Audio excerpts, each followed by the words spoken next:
ছোট ননদিনের আবদারে বাসায় সবার জন্য ফুচকা বানালাম। আর বাহিরের ফুচকা তুমি যতই মজা করে খাও না কেন, বাড়িতে ফুচকা বানাইলে তুমি যেরকম নিজের ইচ্ছা মতো খেতে পারবে, সেটা কখনোই বাহিরে হয় না।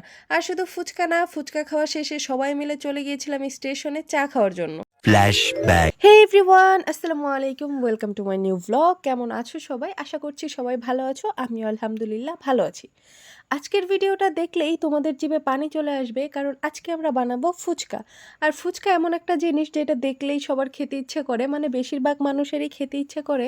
সুমাইয়া আমাদের এখানে আসার পর থেকেই বলতেছিল, ভাবি তুমি ফুচকা কবে বানাবা, আমি চলে গেলে তারপর বানাবা নাকি? তাই ভাবলাম ওকে চলো আজকে হচ্ছে ফুচকা বানাবো।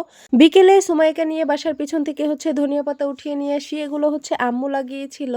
আর অফ ক্যামেরাতে আমি ডাবলি, আলু, ডিম এগুলো হচ্ছে প্রেসার কুকারে দিয়ে সিদ্ধ করে নেই। আর তুলে আনা ধনিয়া পাতাগুলোকে সুন্দর করে কুচি কুচি করে কেটে নেই।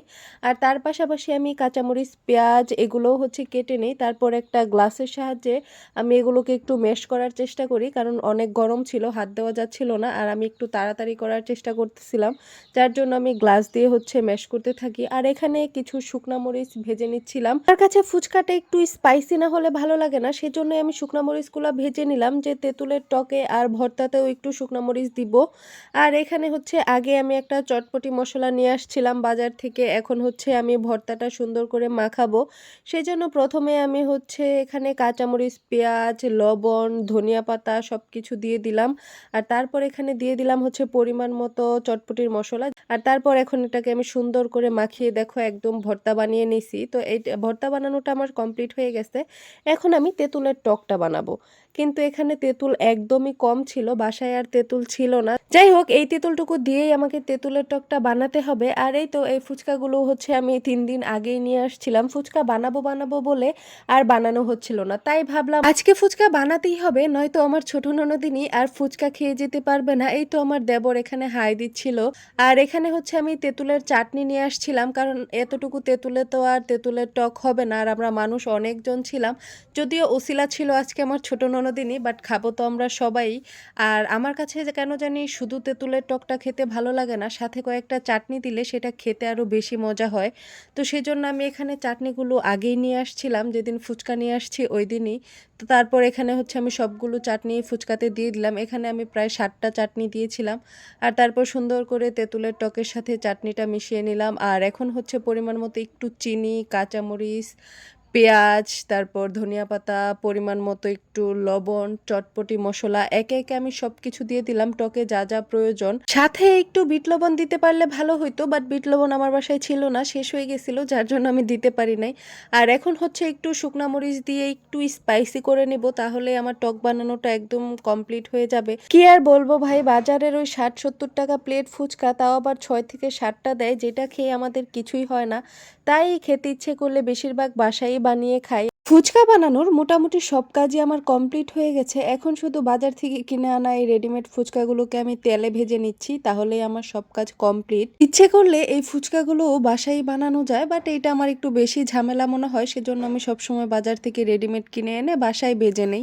আর ফুচকা বাজার এই পর্যায়ে এসে সবাই চলে আসছিল, আঙ্কেল, আন্টি, ননদ, দেবর সবাই। তো এখানে হচ্ছে আঙ্কেল শাক দিয়ে একটা ফুচকা খাচ্ছিল, যেটা খেতে নাকি আঙ্কেলের কাছে খুবই ভালো লাগতেছিল, কিন্তু আমি এটা খেয়ে দেখিনি। আঙ্কেল বলতেছিল খেতে নাকি খুবই ইয়াম্মি। যাই হোক, তারপর এখানে বাকি ফুচকাগুলো আমি একে একে ভেজে নিচ্ছিলাম। আর এখানে একটা ফুচকা একদমই ফুলেনি, যেটা আমার ছোট ননদ খাচ্ছিল। আর এদিকে তারা অপেক্ষা করতেছিল যে আমাদের ফুচকা বানানো কখন শেষ হবে। এই সময় হচ্ছে আমরা একটা ছোট্ট বুদ্ধি করি, যে সবগুলো ফুচকা যদি একসাথে বল ধরে সবার সামনে নিয়ে দিই, তাহলে হয়তো কারো ভাগে বেশি পড়বে আর কারো ভাগে কম পড়বে। তাই আঙ্কেল বলল, চলো ফুচকা একদম রেডি করে প্লেটে প্লেটে নিয়ে দিব, তাহলে সবার ভাগে একরকম পড়বে, আর লাস্টে হচ্ছে আমরা একটু বেশি খেতে পারবো। এখানে আমরা 2-4টা ফুচকা বেশি খেতে পারবো, তো সেই বুদ্ধিটা তো অবলম্বন করতেই হবে, ফুচকা বলে কথা। তো এখানে হচ্ছে মোটামুটি সবার জন্য আমাদের ফুচকা বানানো হয়ে গিয়েছিল। তো এখন হচ্ছে লাস্টে একটু ডিম ছড়িয়ে দিচ্ছিল। এই 2 প্লেট আমরা হচ্ছে তাদের সবার জন্য বানিয়েছিলাম। আর আমরা চারজন হচ্ছে লাস্টে একদিকে বানিয়েছি, আরেকদিকে খেয়েছি, তখন আর আমরা ভিডিও নিতে পারিনি। লাস্টে একটু টক আর কয়েকটা ফুচকা বেঁচে গিয়েছিল, যেগুলো হচ্ছে আমরা চটপটি বানিয়ে খেয়ে নিয়েছিলাম। আর হ্যাঁ, এইখানেই শেষ না, তারপর আবার আমরা সবাই মিলে চলে গিয়েছি গিয়েছিলাম স্টেশনে চা খাওয়ার জন্য, আর কাপগুলা কত কিউট তাই না? এখন ব্যাপারটা পুরা এইরকম হয়ে গেছে যে স্টেশনের এই দোকানটায় আমরা চা খেতে গেলে ফার্স্টেই বলে দেই যে আমাদের চাগুলো কিন্তু হলুদ কাপে দিবেন। এখানে হচ্ছে ২ ধরনের কাপে চা দেওয়া হয়, সাদা আর হলুদ। তো এই কাপগুলাই দেখতে একটু বেশি কিউট লাগে। আর যেই জিনিস দেখতে সুন্দর লাগে সেটা অবশ্যই খেতেও ভালো লাগে। আর হ্যাঁ, এই কথা বলেছি দেখে এটা ভেবো না যে আমরা কাপ খেয়েছি, আমরা চাই খেয়েছি। বাট এই কাপে চাটা নিলে একটু বেশি কিউট, কিউট লাগে। আর চা খেতে বসে আমার ছোট ননদিনী কুকুর দেখে এমন ভয় পায় যে একদম কান্নাকাটি শুরু করে দেয়। তো তারপর ওকে আমি একটু কোলে নিয়ে হাঁটতেছিলাম। আর এই তো দেখতেই পারতেছো স্টেশনে হচ্ছে নতুন একটা উন্মুক্ত লাইব্রেরি হইছে। এটা কয়েকদিন ধরেই হয়েছে। তো এখানে অনেক বই রাখা আছে। যাদের ইচ্ছে তারা এই বইগুলো নিয়ে বসে, বসে পড়তে পারে। তো তারপর একটু ওভারব্রিজের উপরে উঠেছিলাম, আর উপর থেকে দেখতে বেশ ভালোই লাগতেছিল। তো আজকের ভিডিওটা তোমাদের কাছে কেমন লাগলো অবশ্যই কমেন্ট করে জানাবা। আর হ্যাঁ, ইউটিউব চ্যানেলটা সাবস্ক্রাইব করতে ভুলো না। আর যদি ফেসবুক পেজ থেকে দেখে থাকো তাহলে অবশ্যই পেজটা ফলো করে দিবা। Thanks for watching.